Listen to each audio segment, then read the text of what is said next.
Assalamualaikum warahmatullahi wabarakatuh. Selamat pagi. Bertemu kembali pada mata pelajaran simulasi komunikasi digital, di mana pada pertemuan kita pagi hari ini akan melanjutkan pada pertemuan sebelumnya, yaitu mengenai sinkron dan asinkron dalam jaringan. Nah, pada kesempatan ini yang pertama yaitu penerapan komunikasi sinkron. Salah satu contoh aplikasi di sini adalah dengan menggunakan chatting. Secara bahasa, pengertian chatting ini adalah suatu pesan instan dalam teknologi jaringan komputer untuk mengirimkan informasi ke pengguna lain yang berhubungan melalui koneksi internet. Saat ini istilah chatting ini tidak hanya ditemukan pada pengguna email messenger saja, karena sudah banyak aplikasi chatting yang tersedia untuk pengguna smartphone. Beberapa contoh aplikasi chatting yang sering digunakan oleh masyarakat ini contohnya adalah WhatsApp, kemudian BlackBerry Messenger atau BBM, ada Facebook Messenger, ada Yahoo Messenger atau YM, kemudian Line, ada Google Hangout, Google Allo, Talk, dan lain sebagainya.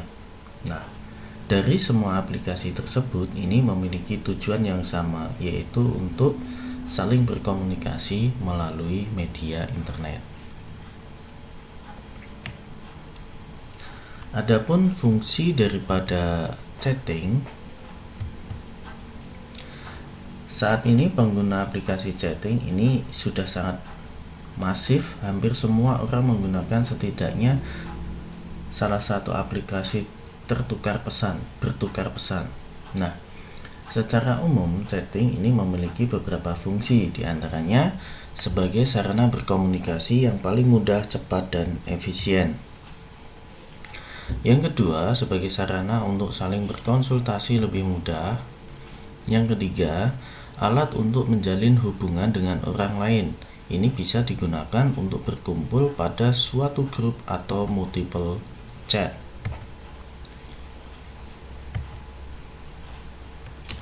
Sedangkan fungsi atau manfaat chatting di dalam bisnis ini, setelah mengetahui apa arti chatting dan beberapa fungsi, lalu apakah ada pengaruh chatting terhadap bisnis? Ini tentu saja ada. Nah, beberapa fungsi chatting dalam bisnis, yang pertama adalah sebagai sarana komunikasi. Pengertian chatting di atas ini bahwa tujuannya adalah untuk memudahkan cara berkomunikasi jarak jauh. Dengan adanya fitur chatting saat ini akan semakin memudahkan sistem koordinasi dalam sebuah perusahaan. Untuk menyampaikan informasi yang berkenaan yang terkesan penting dan segera, maka bisa memanfaatkan fitur chatting.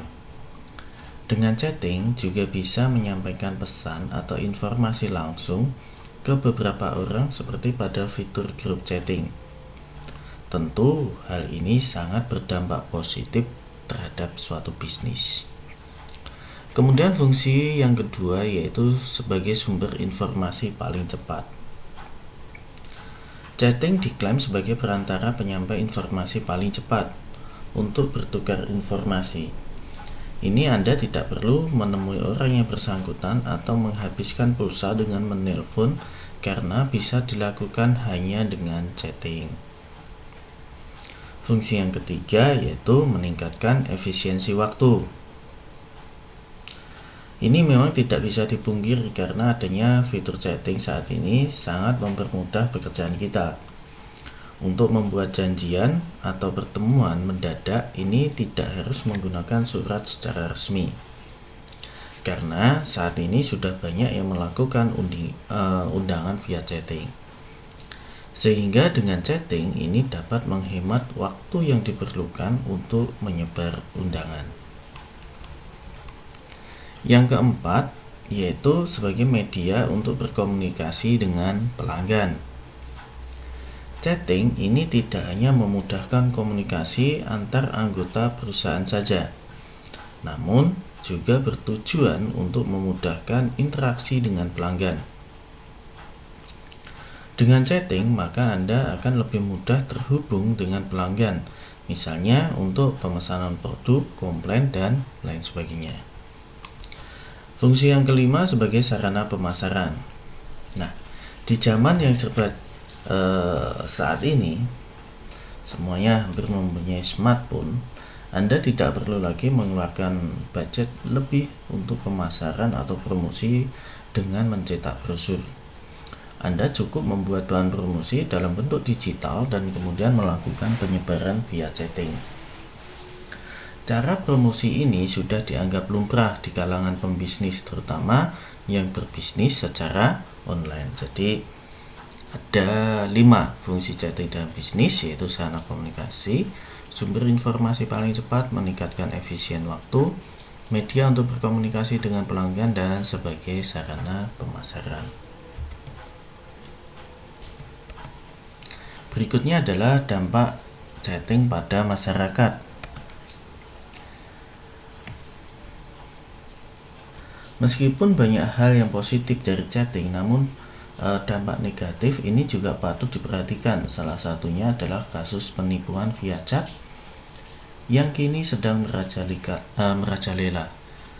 Nah, berikut ini ada beberapa dampak chatting pada masyarakat. Yang pertama, rasio perangkat komputer dan gadget ini mudah terkena virus. Kemudian, kemungkinan membicarakan hal yang tidak sopan melalui chatting, berhubungan dengan orang lain yang tidak dikenal atau bisa mengakibatkan ketagihan. Kemudian dampak yang berikutnya, chatting bisa menimbulkan masalah kesehatan bila terlalu sering, misalnya rematik, otot kaku, masalah penglihatan, potensi terjadinya penipuan melalui aktivitas chatting. Adapun contoh chatting dengan aplikasi chat. Ini diantaranya ada WhatsApp, kemudian BlackBerry Messenger, ada Facebook Messenger, ada Line, ada WeChat, kemudian ada KakaoTalk, kemudian ada Google Hangout, ada Facebook Messenger. Ini contohnya. Yang berikutnya adalah penerapan komunikasi dalam jaringan asinkron. Komunikasi online dalam jaringan secara tertunda dengan menggunakan komputer sebagai media ini disebut dengan komunikasi dalam jaringan tak serempak atau asinkron. Contoh komunikasi asinkron ini misalnya adalah aplikasi email, kemudian video streaming, membaca dan menulis dokumen secara online melalui World Wide Web atau Google Doc, Microsoft Office Online. Nah, yang pertama di sini yaitu email. Ini adalah kepanjangan dari electronic mail. Ini merupakan aplikasi penulisan, jaringan, penerimaan surat secara elektronik melalui komunikasi dalam jaringan. Jenis layanan email ini yang pertama adalah POP mail atau Post Office Protocol Mail. Ini adalah jenis email yang bisa dibaca secara offline. Untuk bisa membaca email ini, kita harus terkoneksi internet terlebih dahulu. Kemudian kita diharuskan mengunduh atau mendownload email yang telah masuk dari server mail yang kita ikuti. Setelah itu, kita bisa membaca email tersebut tanpa harus terhubung dengan internet. Dalam menggunakan POP mail ini, kita membutuhkan aplikasi yang khusus yang harus terinstall pada komputer kita, sehingga kita bisa mengunduh email kita dari komputer lain yang tidak memiliki aplikasi POP mail. Contoh daripada POP mail di sini adalah POP mail, Lycos, Hotpot, dan seterusnya. Kemudian jenis layanan yang kedua yaitu web-based mail. Contoh penyedia WBM ini yaitu Yahoo Mail, Gmail, Hotmail, dan lain. Ada 2 jenis web-based mail. Yang pertama adalah email gratis. Dengan menggunakan email gratis ini, kita bisa memanfaatkan pengiriman dan penerimaan surat elektronik secara gratis. Tetapi kelemahan dari jenis email gratis ini adalah besar email yang diterima ini dibatasi oleh kuota. Ada juga email prabayar. Dengan menggunakan email prabayar ini, kita bisa memanfaatkan pengiriman dan penerimaan surat elektronik dengan kuota melebihi dari kuota email gratis, tergantung dari pilihan berapa besar kuota yang dipilih. Kemudian jenis layanan yang ketiga adalah email forwarding. Jenis email ini kita bisa membuat email alias dari alamat email kita yang sebenarnya. Dalam hal ini, sebuah email yang kita terima ini bisa kita alihkan atau diteruskan lagi ke alamat yang sebenarnya. Lalu bagaimana cara membuat daripada email? Nah, pada saat ini kita akan mencoba membuat sebuah akun email pada Gmail. Nah, ini saya yakin di antara kalian, karena kalian semuanya sudah memanfaatkan sinkron maupun asinkron pada smartphone, dan saya yakin kalian semua sudah memiliki alamat Gmail. Tetapi berikut kita bahas adapun langkah-langkahnya. Yang pertama adalah 1. Buka web browser Anda, dan Anda bisa menggunakan Internet Explorer, Google Chrome, Mozilla, Opera, dan lain-lain. Berikutnya, ketikkan alamat www.google.co.id pada address bar dan tekan tombol enter. Nah, ini gambarnya. Kemudian berikutnya,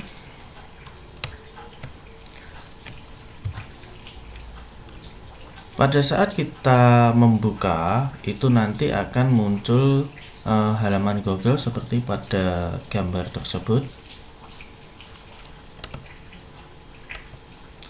Kemudian ketik tulisan Gmail seperti gambar di bawah ini. Atau kalaupun sudah ada pada jendela yang bagian atas, tinggal kita klik untuk tulisan Gmail-nya. Kemudian input data diri Anda pada form Create Your Google Account. Nah, ini yang perlu Anda input. Jadi ada banyak sekali yang harus Anda ikuti langkah-langkahnya pada saat input data diri.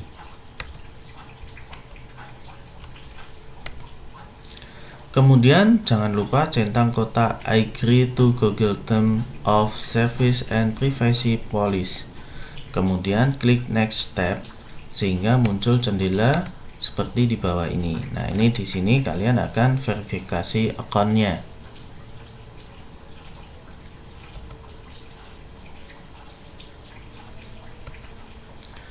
Berikutnya, masukkan nomor handphone Anda untuk mendapatkan SMS kode verifikasi pada nomor Anda, kemudian klik continue. Pastikan bahwasanya nomor telepon yang Anda masukkan ini masih aktif, karena nanti untuk mendapatkan kodenya ini melalui SMS. Berikutnya, catat kode verifikasi yang telah di SMS-kan pada handphone Anda. Kemudian masukkan pada menu Verify Your Account. Nah, ini contohnya. Jadi nanti kalian diminta untuk memasukkan kode verifikasi yang sudah di SMS pada nomor Anda.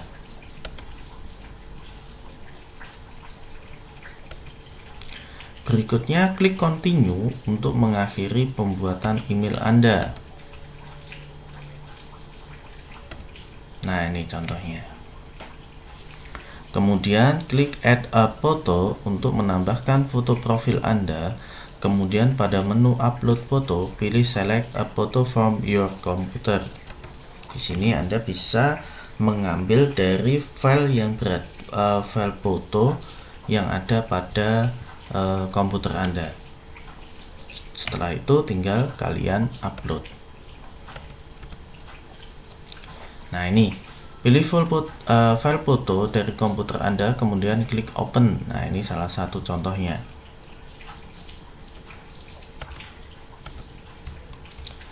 Kemudian proses upload foto Anda ini, kemudian lakukan proses seleksi pada foto. Nah, ini contohnya. Kita tinggal seleksi fotonya, bisa kita crop. Kalau bahasa di dalam komputer ini adalah crop.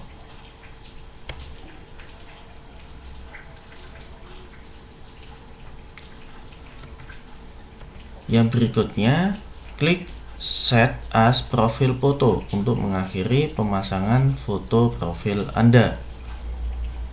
Nah, ini contoh gambarnya.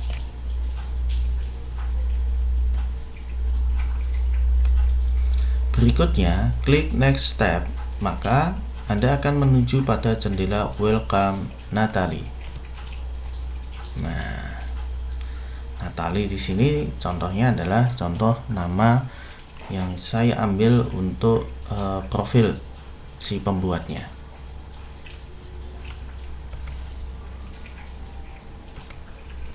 Berikutnya, klik continue to Gmail untuk masuk ke akun email Anda. Nah, contohnya seperti ini.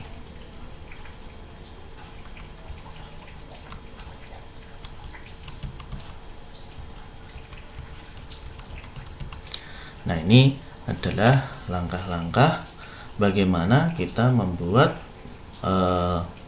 email pada aplikasi Gmail. Baik, yang berikutnya kita akan membahas mengenai blogger atau cukup disebutnya adalah blog.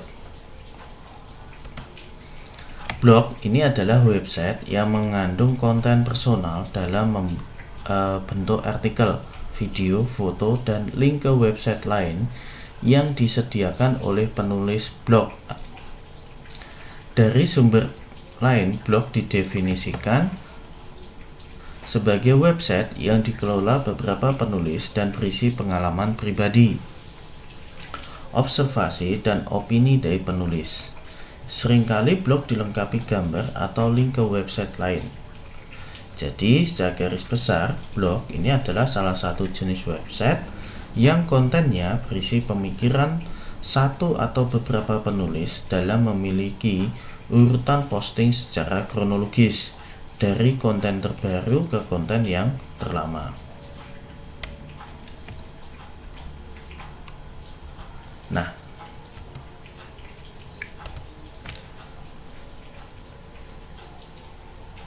struktur pada blog. Nah, ini saat ini blog memiliki tampilan dan tatanan yang sangat beragam tergantung fungsi pada blog itu sendiri. Mulai dari blog yang memiliki beberapa sidebar hingga blog yang memiliki satu kolom. Nah, pada dasarnya blog memiliki struktur standar. Berikut ini beberapa struktur standar pada sebuah blog, yaitu yang pertama adalah header. Biasanya ini terletak di bagian atas blog. Header ini berisi tentang judul blog, deskripsi blog, dan menu blog. Kemudian yang berikutnya yaitu navbar. Elemen ini biasanya terletak di atas header. Fungsi daripada navbar ini adalah untuk mempermudah editor atau pemilik blog dalam mengelola blognya. Navbar biasanya tidak akan tampil jika akses oleh user selain pemilik blog. Kemudian ada main blog. Ini biasanya terletak di bagian tengah blog. Disinilah tempat di mana postingan blog Anda berada. Pada main blog juga terdapat struktur seperti judul, tanggal, nama penulis, serta kolom komentar. Berikutnya ada sidebar. Pada elemen ini biasanya terdapat popular post aktif. Anda juga dapat menambahkan widget lainnya seperti kalender, jam, dan yang lainnya. Ini letaknya bisa di kiri atau di kanan sebuah blog. Struktur yang terakhir itu adalah footer. Ini terletak paling bawah blog. Ini biasanya terdapat informasi singkat pemilik blog, kontak atau form subscribe untuk diisikan alamat email. Berikutnya akan kita bahas yaitu cool start.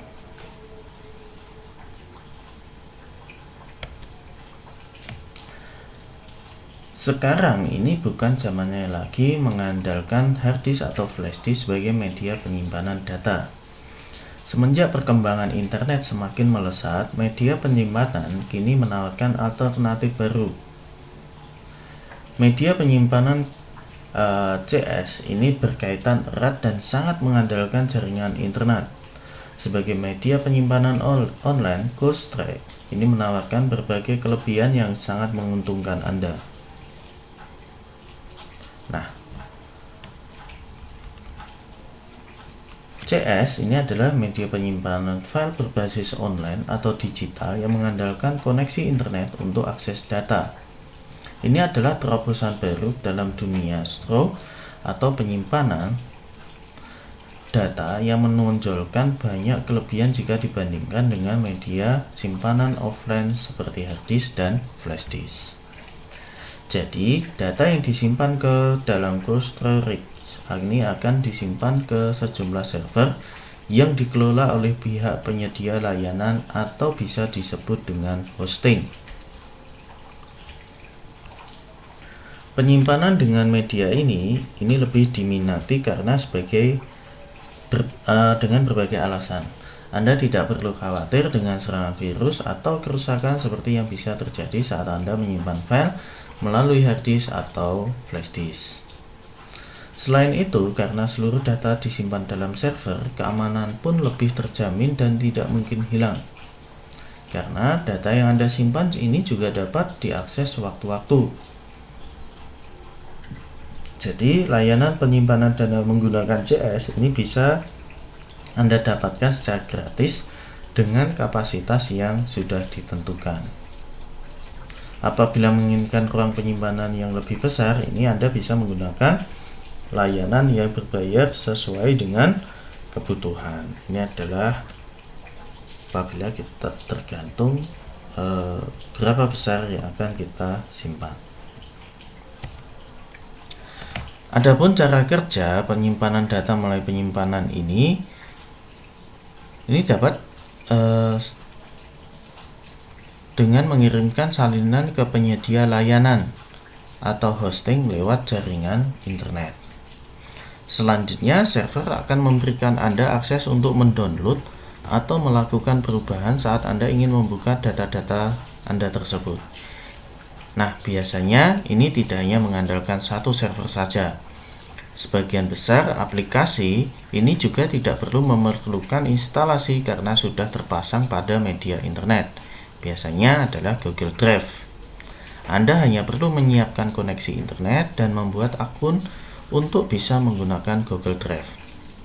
Seperti kita ketahui bahwa Google Drive ini dibawa oleh salah satu perusahaan besar yaitu Google. Maka yang bertindak sebagai server adalah pihak Google itu sendiri. Adapun keuntungannya ini adalah risiko kerusakan atau kehilangan data ini sangat kecil sebab data disimpan oleh hosting ke dalam server. Pemakaian jenis ini juga tidak membutuhkan perangkat keras karena hanya mengandalkan koneksi internet untuk bisa mengaksesnya. Sekarang ini banyak penyedia penyimpanan online yang tidak dipungut biaya sehingga secara finansial ini sangat membantu Anda untuk menghemat daripada budget Anda. Jadi, aplikasi jenis ini merupakan media penyimpanan yang ramah lingkungan karena tidak membutuhkan perangkat sehingga tidak akan meninggalkan daripada limbah. Demikian sekilas informasi yang bisa saya sampaikan, baik itu dengan menggunakan sinkron maupun asinkron, sehingga ini adalah bisa bermanfaat pengetahuan kita bagaimana kita menyimpan suatu data itu dengan menggunakan jasa Google Drive.